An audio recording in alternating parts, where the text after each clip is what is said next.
Welcome everyone, Farmer Cop here. We have another set of fact sheets to go over for this week. This is fact sheet week number 7. We should continue to get them up until right before release, so probably even maybe the Friday before we should still be getting some fact sheets, but or maybe not quite the Friday before, but probably the Friday right before that will be into them. But anyhow, if you're not pre-ordered the game yet, please do so using the links down below in the description. You can pre-order using code FarmerCop, and that does go to help support the channel, no additional cost to you. And if you do pre-order, you do get the Macdon pack, which I'll put a little image of that up on your screen so you're able to see that. Yeah, you get that. It's pretty cool to get that, so you can do some swathing in the base game. Otherwise, you have to wait until there's mods, or you have to buy the pack separately, or however they're going to do it in the future. But regardless of that, and if you're not sold on pre-ordering, don't worry. You have up until right before the game releases to go ahead and pre-order it, or you can just buy it after the release if you want to. But yeah, anyhow, let's go ahead and jump into the fact sheets this week. We have 4 new fact sheets. The first one is going to be the Koeckerling Ultima 800. This is a really cool looking seeder, actually. This is a direct drill seeder. It's $181,000 to buy. It is being pulled by a Fendt too in this picture, if you take a look there pretty closely. This one requires 275 horsepower to run. It holds 4,000 liters of seed, so it has quite a big seed tank. It weighs 10.1 tons. It has an 8-meter working width, so a decent working width there. And it actually runs at 20 kilometers per hour or 12 miles per hour. So that's actually fairly quick to go ahead and seed. So this will be a pretty effective kind of medium-sized seeder for you. It does only take seeds, so it won't do fertilizer as well, which is the only probably downside to it, but still cool regardless. And it will plant wheat, barley, oats, canola, long grain rice, oilseed radish, grass, peas, and spinach. So yeah, really cool to see that. And this is probably honestly the least exciting fact sheet that we have for this week. We have some other really cool ones, so I'm excited to get into those with you. The next one on your screen right now is the Massey Ferguson. I believe we've seen this one in the Asian gameplay trailer, which I put a little bit of that video at the very beginning of this, so you can take a look at it as I was just chatting with you. But we have the Massey Ferguson MF8570, which is a harvester. It's going to cost you $104,500 to buy, so not really pricey at all. Even if you jump down below and look at the header price, it's $30,000 for that header. So it's $134,500 to get yourself a harvester, and a decent size one at that. This thing does have 250 horsepower, has a variable CVT transmission, holds 378 liters of fuel. It will drive at 25 kilometers per hour or 15 miles per hour. That's driving, not working. We'll get the working speed down below here. It is going to hold 8,000 liters of grain, which is a pretty good capacity for the price. This is a pretty good deal for what it is. It weighs 10.1 tons as well, and it's going to harvest your wheat, barley, oats, canola, sorghum, sunflowers, soybeans, corn, and long grain rice. Obviously, for corn and sunflowers, you're going to need a different header than the one that's on it right here in the photo. Down below, we have the Massey Ferguson MF8570 header. Again, that's going to cost you $30,000 as aforementioned. It is 1.7 tons in weight. It has a 6-meter working width, so not too bad there either. And it will work at 10 kilometers per hour or 6 miles per hour, which has been kind of the standard for grain headers in the game. This thing is going to harvest your wheat, barley, oats, canola, sorghum, soybeans, and long grain rice. So again, it's not going to do your sunflower corn. You're going to have to get a corn header for that, but still cool to see this guy.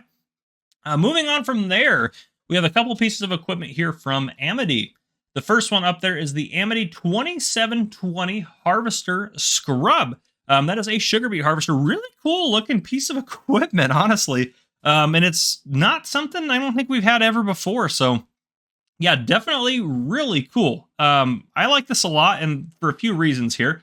It's $175,500 to buy, so it's pretty pricey for what it is being a pull-behind harvester. You can see it is being pulled by a John Deere there. It does require 280 horsepower, so fairly heavy horsepower requirement, but that's something you'd expect for something this big. It does only hold 6,500 liters, so that's my only downside. It's a small capacity, so you'll need to unload it fairly regularly. It does weigh 20.4 tons, but here's the big kicker here that I like about it. It has a 6.4 meter working width, so it's a really wide harvester, quite honestly. So that is pretty cool. We've always asked for kind of like wider working widths for things, so maybe we'll see some other stuff, maybe some bigger equipment, self-propelled stuff that has some wider working widths. It does exist for sugar beets and root crops and that sort of thing, so maybe we'll start seeing some of that. And it does harvest at 10 kilometers per hour, 6 miles per hour, so pretty standard there. Now, on the right-hand side, we have ourselves the Amity Crop Chaser 1000. That is an auger wagon, so it'll hold kind of your root crops, and it'll hold a lot of other things as well, so you can load everything in there and then unload it wherever you want. It does run on tracks, too, which is pretty cool. You can see that in the photo there. But this is going to cost you $160,000 to buy. It's going to require 450 horsepower, so even more horsepower to pull and run that thing than the sugar beet harvester is going to require.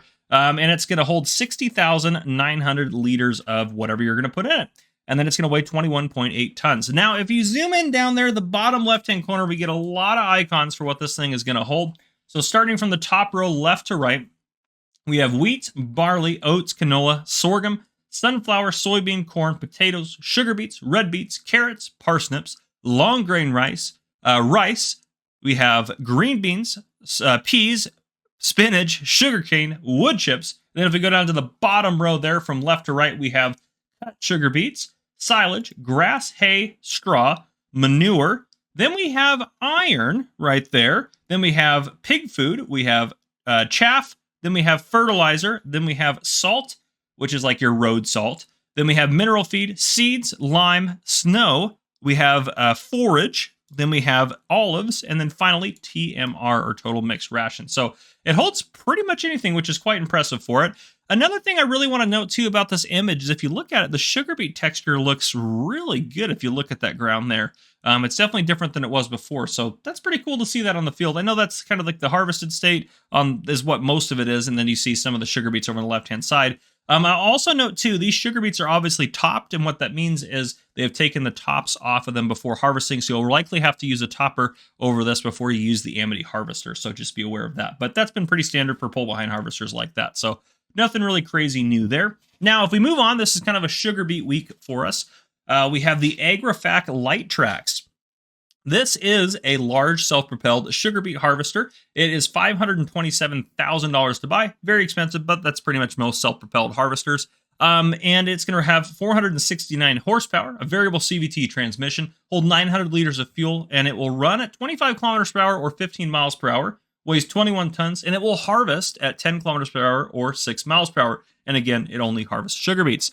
Now, a couple cool things about this. One, this is a really cool piece of equipment here. It looks absolutely fantastic, which is super cool.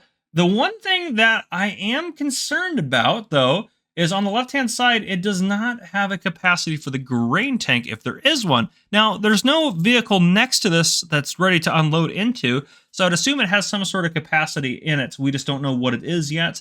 I'm sure if I looked up the actual machine itself, Giants will probably base it off of that, but we still don't know right now. And it's also cool. It looks like maybe a track at the back, or kind of it's like almost like a three-wheeled setup. So it looks more kind of maneuverable in terms of that. And you see the topper is all the way out in the front, then it's going to harvest the sugar beets. So this one will top them for you as well. But very cool. Anyhow, really cool fact sheets for this week. I really like them. If you guys enjoyed this video, please drop a like down below. If you haven't already, hit that subscribe button up on the screen to join the Farmer Cop channel and turn on your notification bell so you don't miss any future videos I may post. This has been Farmer Cop. Thank you guys for coming and watching. I'll see you guys in the next one.